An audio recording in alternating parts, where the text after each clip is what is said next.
Hello, my Storytime friends! Today we're going to read a story out of the Complete Tales by Beatrix Potter called The Tale of Mr. Jeremy Fisher. If you have a copy, go ahead and get it so you can read along with me. Once upon a time, there was a frog called Jeremy Fisher. He lived in a little damp house amongst the buttercups at the edge of a pond. The water was all slippy-sloppy in the larder and in the back passage, but Mr. Jeremy liked getting his feet wet. Nobody ever scolded him, and he never caught a cold. He was quite pleased when he looked out and saw large drops of rain splashing in the pond. "I will get some worms and go fishing and catch a dish of minnows for my dinner," said Mr. Jeremy Fisher. "If I catch more than 5 fish, I will invite my friends, Mr. Alderman Ptolemy Tertus and Sir Isaac Newton. The alderman, however, eats salad." Mr. Jeremy put on a mackintosh and a pair of shiny galoshes. He took his rod and basket and set off with enormous hops to the place where he kept his boat. The boat was round and green and very like the other lily leaves. It was tied to a water plant in the middle of the pond. Mr. Jeremy took a reed pole and pushed the boat out into open water. "I know a good place for minnows," said Mr. Jeremy Fisher.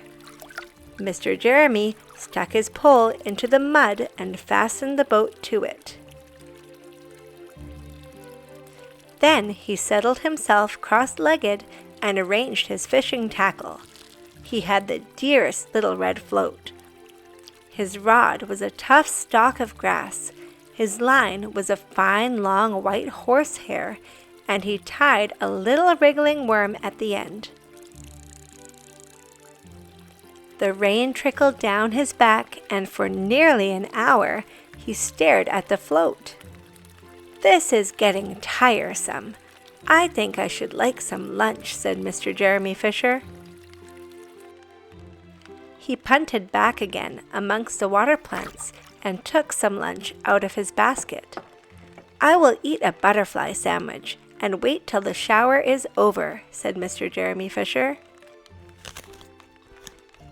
A great big water beetle came up underneath the lily leaf and tweaked the toe of one of his galoshes.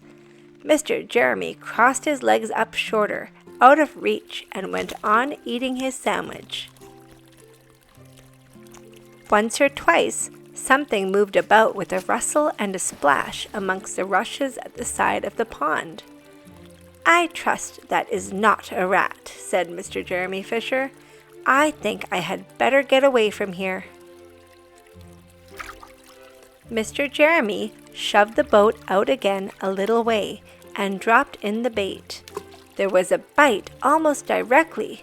The float gave a tremendous bobbit. "A minnow! A minnow! I have him by the nose!" cried Mr. Jeremy Fisher, jerking up his rod. But what a horrible surprise! Instead of a smooth fat minnow, Mr. Jeremy landed little Jack Sharp, the stickleback, covered with spines. The stickleback floundered about the boat, pricking and snapping until he was quite out of breath. Then he jumped back into the water. And a shoal of other little fishes put their heads out and laughed at Mr. Jeremy Fisher. And while Mr. Jeremy sat disconsolately on the edge of his boat, sucking his sore fingers and peering down into the water, a much worse thing happened. A really frightful thing it would have been if Mr. Jeremy had not been wearing a mackintosh. A great big, enormous trout came up, ker-plop, with a splash, and it seized Mr. Jeremy with a snap. "Ow, ow, ow!" and then it turned and dived down to the bottom of the pond. But the trout was so displeased with the taste of the Macintosh that in less than half a minute it spat him out again, and the only thing it swallowed was Mr. Jeremy's galoshes.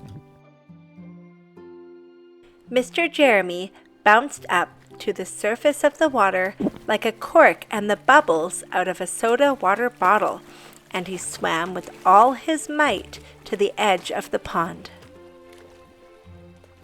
He scrambled out on the first bank he came to, and he hopped home across the meadow with his Macintosh all in tatters.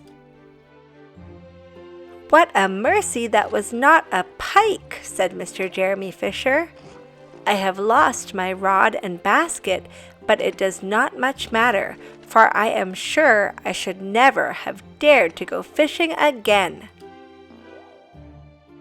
He put some sticking plaster on his fingers, and his friends both came to dinner. He could not offer them fish, but he had something else in his larder. Sir Isaac Newton wore his black and gold waistcoat, and Mr. Alderman Ptolemy Tortoise brought a salad with him in a string bag. And instead of a nice dish of minnows, they had a roasted grasshopper with ladybird sauce, which frogs consider a beautiful treat, but I think it must have been nasty. The end. If you like this story, don't forget to like and subscribe. Also, if you would like to win a copy of The Complete Tales by Beatrix Potter, don't forget to put your name into the comments below. There will be a draw at the end of February, but you need to be subscribed. Thanks for watching and stay tuned for more.